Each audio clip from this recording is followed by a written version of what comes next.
बच्चों, let's read this question. So this question says, consider the following statement and select the incorrect statement from the following. Okay, first statement is when the height of a satellite it increases, its potential energy increases and kinetic energy decreases. Second statement is when the speed of a satellite increases, the total energy increases and starts orbiting in circular path. Third statement है बोला satellite orbiting in circular orbit the kinetic energy is always greater than the potential energy. Okay, ये option है बोला first and second statement, B option में second and third statement, C option में third only and D option में आपको first second and third. Okay, तो चलिए बच्चों अब हम इस क्वेश्चन को स्टार्ट करते हैं। तो देखिए बच्चों इस क्वेश्चन का की कॉन्सेप्ट आप क्या लिख सकते हैं।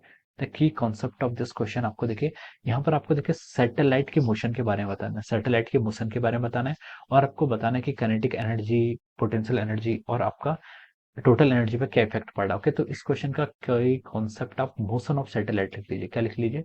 Motion of satellite. Okay, motion of satellite is the key concept of this question. क्या लिख सकते हैं आप यहाँ पर? Motion of satellite. Okay, satellite है ना, हाँ, motion of satellite is the key concept of this question. तो चलिए बच्चों, मोशन ऑफ सैटेलाइट को अगर हम स्टडी करते हैं, मान लीजिए ये आपकी अर्थ है। Okay, this is the earth, ये क्या आपकी अर्थ है जिसके रेडियस आपकी कैपिटल आर है। Okay, this is the earth. उस अर्थ के चारों ओर क्या कर रहा है आपका कोई सैटेलाइट रिवॉल्व कर रही है। सैटेलाइट क्या कर रही है? रिवॉल्व कर रही है। सैटेलाइट आर्टिफिशियल भी हो सकती है और क्या हो सकती है आपकी? आर्टिफिशियल भी हो सकती है और आपकी ये this is a satellite. Okay, ये आपकी सैटेलाइट है। ओके, ये क्या आपकी नेचुरल सैटेलाइट भी हो सकती है और आर्टिफिशियल सैटेलाइट भी हो सकती है।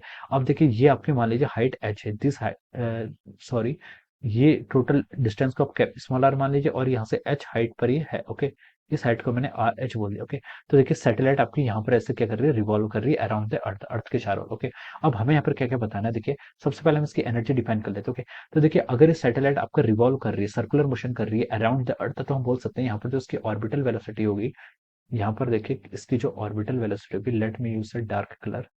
ओके, अब देखिए यहाँ पर जो इसकी क्या होगी ऑर्बिटल वेलोसिटी की, ऑर्बिटल वेलोसिटी को आप क्या लिख सकते हैं? देखिए इस सैटेलाइट की जो यहाँ पर ऑर्बिटल वेलोसिटी की वो होगी आपकी G M E divided by R plus H. Okay, this is the square. Okay, ये आपकी क्या होता है? ऑर्बिटल वेलोसिटी का स्क्वायर हो जाएगा। ओके, जी एम ई, जी क्या आपका universal gravitation constant, M is the mass of the earth और आर प्लस एच क्या यहाँ तक की इसकी डिस्टेंस। ओके, ये आपका स्मॉल एच। ओके, ये आपकी टोटल डिस्टेंस हो जाएगी। ठीक है, ये आपका वी स्क्वायर हो गया। ओके, अब देखिए यहाँ से हमें काइनेटिक एनर्जी डिफाइन करनी है। काइनेटिक एनर्जी कितनी होती है? काइनेटिक एनर्जी को हम लिख सकते हैं half mass of the satellite into its velocity.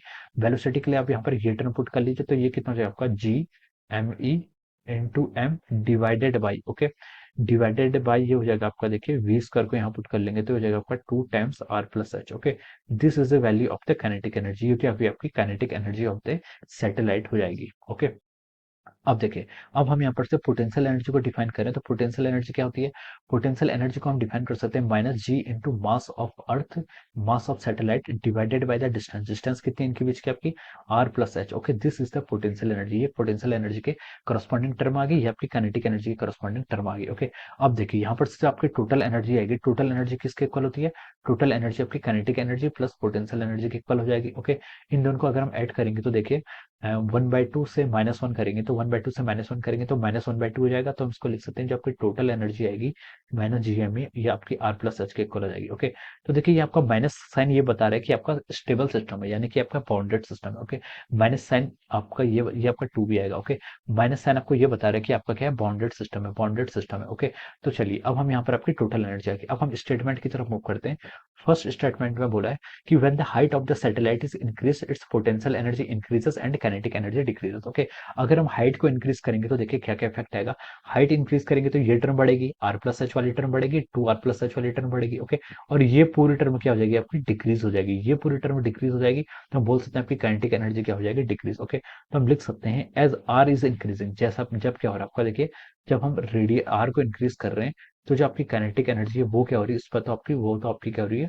Decrease हो रही है। ओके, और पोटेंशियल एनर्जी पर देखते हैं क्या इफेक्ट पड़ता है। जब आपकी आर बढ़ेगी, डिनोमिनेटर आपका इंक्रीज करेगा तो ये पूरी टर्म क्या करेगी? ये पूरी टर्म आपकी डिक्रीज होगी, ये पूरी टर्म डिक्रीज होगी, लेकिन आगे से नेगेटिव साइन है तो हम बोल सकते हैं कि पोटेंशियल एनर्जी तो आपकी क्या होनी चाहिए? इंक्रीज होनी चाहिए। तो हम बोल सकते हैं पोटेंशियल एनर्जी पे क्या फर्क पड़ेगा? पोटेंशियल एनर्जी तो आपकी इंक्रीज होगी। ओके, अब देखिए स्टेटमेंट में लिखा है when height of the satellite is increase, जब हम हाइट को इंक्रीज कर रहे हैं, potential energy increase, potential energy increase कर रही है, काइनेटिक एनर्जी डिक्रीज कर रही है। ओके, तो दिस स्टेटमेंट इज करेक्ट। तो फर्स्ट स्टेटमेंट आपका बिल्कुल करेक्ट हो गया। अब देखिए सेकंड स्टेटमेंट पे मूव करते हैं। सेकंड स्टेटमेंट में बोला है when speed of the satellite increases the total energy increases and it starts orbiting in circular path. Okay, जब हम स्पीड इंक्रीज करेंगे तो आपकी टोटल एनर्जी पे क्या फर्क पड़ेगा। ओके, देखिए स्पीड इंक्रीज करने का मतलब कि ये स्पीड इंक्रीज कर रही है आपके सैटेलाइट की स्पीड है ना, ऑर्बिटल स्पीड इंक्रीज करेंगे यानी कि ये फैक्टर आपका इंक्रीज करेगा, ये फैक्टर इंक्रीज करेगा तो देखिए GMEM ये फैक्टर जो आपका है, दिस फैक्टर विल इंक्रीज, ये फैक्टर आपका क्या करेगा, इंक्रीज कर जाएगा। ओके, ये फैक्टर इंक्रीज कर जाएगा, ये फैक्टर आपका इंक्रीज कर जाएगा। ओके, GME/m/r+h, ये आपका जो डिनोमिनेटर में देखिए आपकी टोटल एनर्जी क्या है, टोटल एनर्जी को यहाँ पर लिख लेता हूँ, -GME डिवाइडेड बाई m, ये आपका स्मॉल m क्या है, मास of the satellite, r+h। Okay, तो देखिए ये टर्म आपकी क्या करेगी, पूरी इंक्रीज कर रही है, this term is increasing. Okay, ये टर्म आपकी पूरी इंक्रीज कर रही है यहाँ से, तो हम बोल सकते हैं कि ये टर्म आपकी इंक्रीज कर रही है, टोटल एनर्जी क्या आ रही है आपकी, नेगेटिव में इंक्रीज कर रही है। लेकिन नेगेटिव साइन सिर्फ ये बताता है कि आपकी जो सिस्टम है, सिस्टम क्या आपका बाउंडेड सिस्टम है, बाकी एनर्जी तो उसकी इंक्रीज कर रही है। तो हम बोल सकते हैं कि जब हम स्पीड को इंक्रीज कर रहे हैं तो टोटल एनर्जी भी इंक्रीज कर रही है, और टोटल एनर्जी इंक्रीज कर रही है तो ये हम बोल सकते हैं कि it will start orbiting in circular orbit. Okay, तो सर्कुलर ऑर्बिट में स्टार्ट करेगी। तो हम बोल सकते हैं कि आपका जो सेकंड स्टेटमेंट है, this statement is also correct, second statement क्या आपका करेक्ट है। ओके, थर्ड स्टेटमेंट की तरफ मूव करते हैं। थर्ड स्टेटमेंट में हमसे क्या बोला गया है, थर्ड स्टेटमेंट में हमसे बोला गया है for a satellite orbiting in circular orbit the kinetic energy is always greater than the potential energy. Okay, तो देखिए बच्चों पोटेंशियल एनर्जी कितनी है आपकी, पोटेंशियल एनर्जी आपकी ये है -GMEM divide by r+h। Okay, तो पोटेंशियल एनर्जी ये है और इसकी काइनेटिक एनर्जी क्या है, काइनेटिक एनर्जी ये है। ओके, तो देखिए बच्चों इसमें आपका कौन सी एनर्जी बढ़ी है, ऑब्वियसली इसमें आपकी पोटेंशियल एनर्जी बढ़ी है। ओके, काइनेटिक एनर्जी क्या है, पोटेंशियल एनर्जी की 1/2 टाइम्स है। माइनस साइन को इग्नोर करना, माइनस साइन सिर्फ ये बताता है कि ये क्या आपका बाउंडेड सिस्टम है, माइनस साइन का सिस्टम मतलब क्या, बाउंडेड सिस्टम है।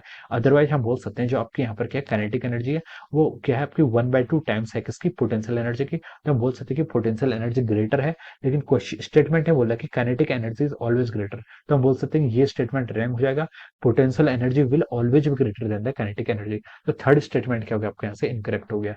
अब क्वेश्चन में आपसे बोला था कि select the incorrect statement, so third statement is the incorrect statement, तो इसके करस्पॉन्डिंग जो आपका ऑप्शन आएगा वो क्या आएगा आपका ऑप्शन सी। तो हम बोल सकते हैं कि यहाँ से आपको जो ऑप्शन सी होगा, ऑप्शन सी इज आंसर लिख सकते हैं, क्या लिखेंगे, option C is the answer of this question. Okay, so option C will be the answer of this question. So I hope you all understood this concept. All the best and thank you so much.